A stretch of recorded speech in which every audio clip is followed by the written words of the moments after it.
সাথে আমি আল্লাহ নিজে সাক্ষাৎ করবো, বলি সুবহানাল্লাহ। জান্নাতের ভিতরে যত নিয়ামত আছে সবচেয়ে বড় নিয়ামত হবে আল্লাহ তাআলার সাক্ষাৎ। আল্লাহ তাআলা যখন বান্দার সাথে সাক্ষাৎ করবে, দেখা দেবে বান্দা চাই থাকবে, চাইতে চাইতে 1000 বছর চলে যাবে, আল্লাহ আবার উদয় হয়ে যাবে। আল্লাহ ডাকতে বলে, বান্দা তুমি আমাকে কত কম দেখেছো? আমার মনে সামান্য সময় দেখেছি, তোমাকে দেখেছি প্রিয় হয়ে গেলে, বলে সুবহানাল্লাহ। আল্লাহ বলবে, না রে বান্দা, তুমি আমাকে 1000 বছর দেখেছো, তুমি তৃপ্ত হয় না, বলে সুবহানাল্লাহ।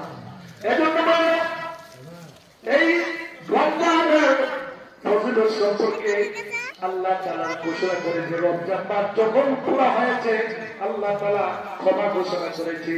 আরেকটা হলো যারা নাকি অনেক জাহান্নামী আছে, আল্লাহ তাআলা এই মাসের মধ্যে জাহান্নামীদেরকে নামটা কাটিয়া জান্নাতি বানিয়ে দিয়েছে, বলে সুবহানাল্লাহ। অনেকের আব্বা আছে, অনেকের আব্বা আছে তাদের কারণে গুনার কারণে কবরে দিলেন, আযাব শুরু হয়ে গেছে। এই রমজানের আজকে ঈদের নামাজের পর যদি কারো আব্বা আম্মার গুনাহগুলো মাফ না হয়, তাহলে আবার আযাব শুরু হয়ে যাবে। তারা এখনো কান্না শুরু করে দিয়েছে। এজন্য আব্বা জন্য আম্মার জন্য কাঁদতে হইব, আল্লাহ যেন তাদের আব্বা আম্মারে ক্ষমা করে দেবে, সুবহানাল্লাহ।